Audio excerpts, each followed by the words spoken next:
Through 3 innings here in Hamilton, and still nothing doing between Bucknell and Colgate. With Christian Guzman, I'm Trey Redfield. Christian, what does Bucknell need to do this time around? Does it start with a leadoff base hit from Mackenzie Hilling?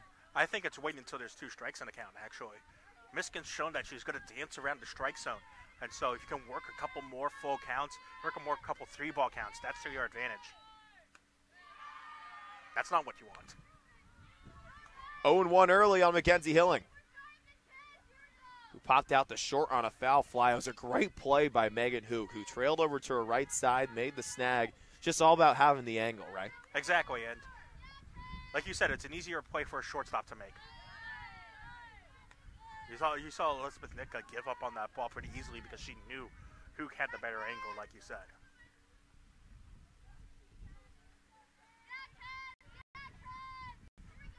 The 1-1 from Bailey Miskin.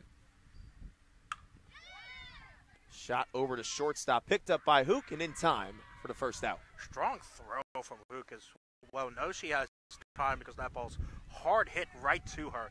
So easy to get your feet correct, get a lot of power behind that throw for the out. 60 feet is not a long distance to run.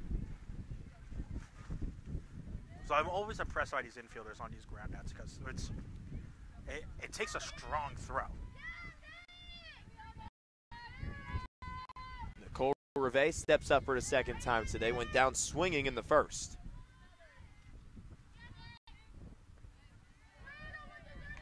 It's Bailey Miskin's 4th inning of work, and Christian, she's done a pretty good job so far. Exactly, and she's not letting the 3-ball counts get to her. Yes, there's been a couple, but she's not shying away from mixing up the pitches and making sure she's working east to west across the plate. The 1-0. Even at 1. And Michigan doesn't have the velocity maybe you see from some of the from some harder throwing pitchers in Division I. That's why that location mixing that she does well, working from east to west, is so good. She got the win in the first game of the Friday doubleheader between these two. She's now ahead 1-2. Now your approach changes because, again, like I said, Michigan had been showing that she's going to go deep into counts with dancing around the zone. But now in this 4th inning, second time through the order, she's attacking the zone more. Miskin looking for her 3rd strikeout on the afternoon. Ooh. Instead, it gets the ankles of Hervé. Yeah. Cold day like this, that one hurts, you can tell.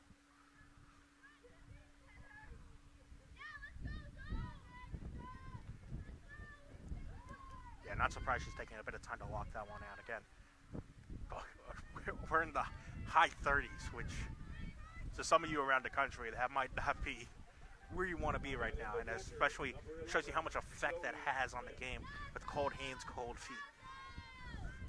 When you're a team in Central New York, you don't get too many home games. This is Colgate's 5th home game of the season. Zoe Smith hits a shot out to left and right into the glove of the left fielder, Farah. The wind definitely got some of that one. Yeah, definitely helped as well. Kind of pushed the ball in a bit. If the wind wasn't pushing in, that might be going towards the wall right now. And we might be seeing Bucknell Bisons circling bases. But because the wind pushing in kills the ball a bit, and it's a great route there by Farah. Chase Knapp looks at strike 1 to start off her second at bat. And we mentioned at the top of the broadcast, 3, 4, 5. That's the old part of the order that Colgate needs to get through clean. Hit by pitch to Reve, not great, but you retire Knapp here, you're feeling really good.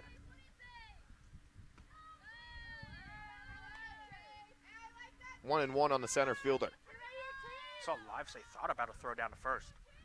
Wouldn't be surprised if she comes up firing after one of these pitches. Knapp, the junior, went down looking in the second as Miskin delivers the 1-1. 1-2 as that one goes foul on the right side.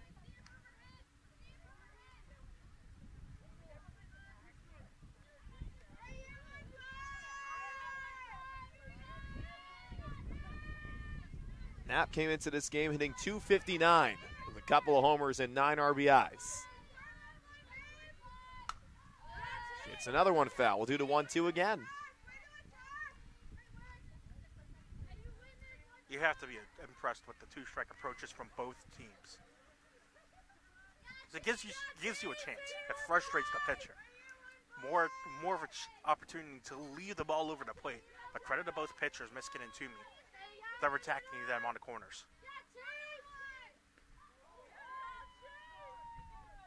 And another hit by pitch. One took a wicked bounce off the dirt.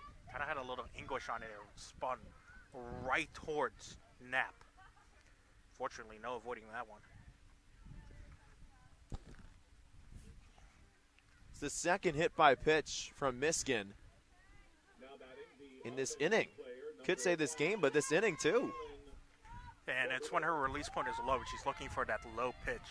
Sometimes she's getting a little bit away from her. Again, maybe a product of the cold. So 2 on and 2 gone in the top of the 4th. Chance for Bucknell to grab the game's first run.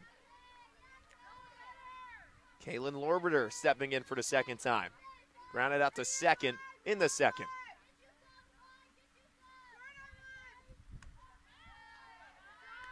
She starts ahead.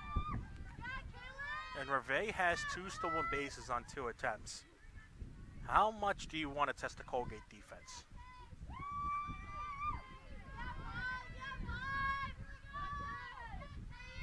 Miskin deals. 1-1. Especially with Miskin throwing a lot of changeups and a lot of drop balls in order to mix up the pitch repertoire with her fastball and rise ball. You read a changeup out of her hand correctly, you get a great jump headed over to third and really test Livesay's arm. The 1-1. Lorbiter's back ahead.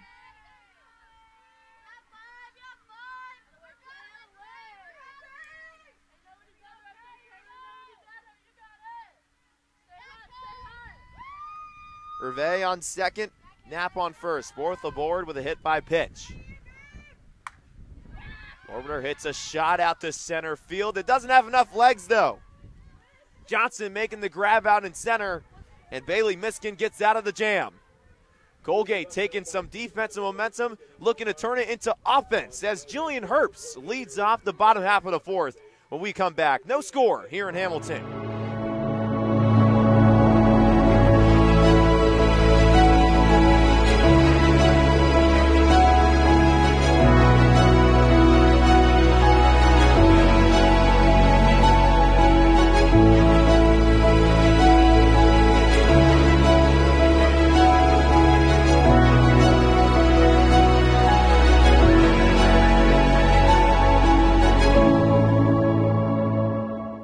All about focusing on what matters, which is why I chose digital banking from NBT Bank.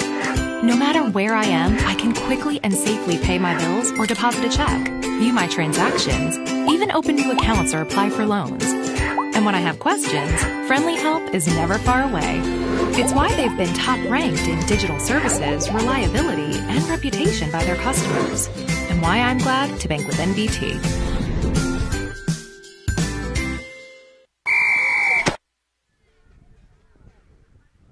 Both teams still looking for that first run in the bottom of the 4th. And, Christian, if you're Colgate, it's best case scenario because Jillian Herbst is stepping up to the plate. She's the only hit for the Raiders today.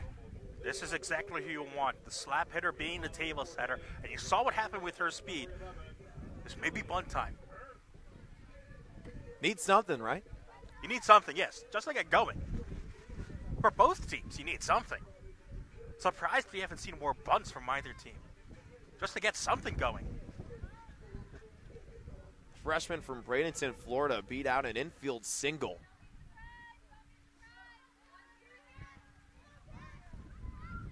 That's what happened in the bottom of the 1st. Starts her second at bat, ahead 1-0.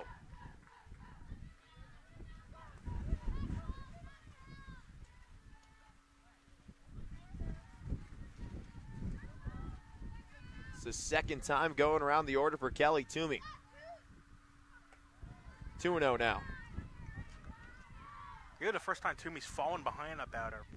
I would have said if you were Colgate going the second time to Toomey, look for more pitches early on in the count. We did say Herbst was aboard with a single, but it's the second time going through the order with Toomey. That was because of a 5-3 double play a couple of batters later with Steph Jacoby. It's one of the oddities in baseball, right? Yeah. Or in this case, softball. And it's odd with that double play, too, because Bucknell doesn't turn that many. That was just the 8th double play on the year that we saw in the first.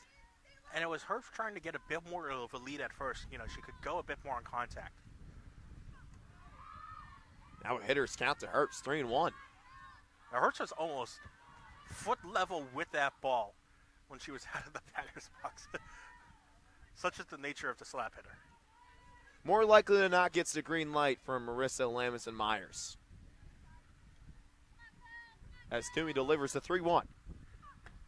Full count.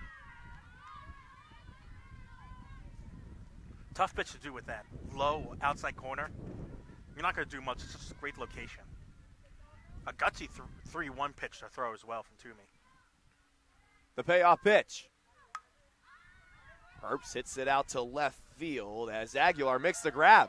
Had to make a late adjustment, but still Bucknell has its first out in the bottom of the fourth. How many times have we seen the wind play tricks without a ball was flying through the air right now? Aguilar's had a couple of those where she's had to kind of adjust where she's taking a path towards the ball in order to just make a clean catch. So Herbst flies out to left field. That's what Morgan Farah did in her first at-bat.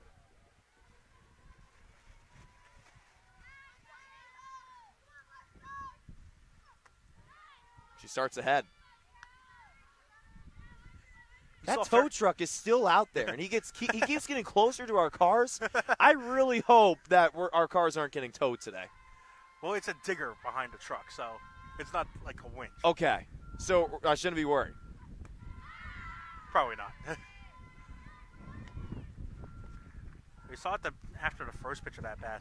Farah kind of do a little toe-tap river dance outside the left-handed batter's box. I think one of many players just trying to any way to stay warm. Gotta do what you gotta do. Yeah. High 30s here in Hamilton. Still no score between Bucknell and Colgate. As it's now 2-1 on Morgan Farah. And high 30s wouldn't be nearly as bad if it weren't for the wind that's blowing right now.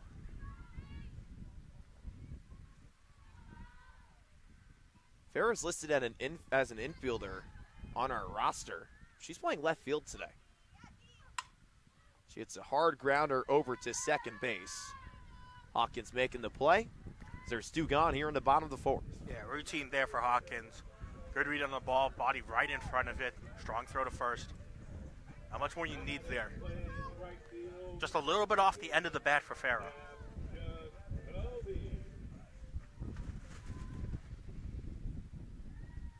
It's now Steph Jacoby's turn for the second time today.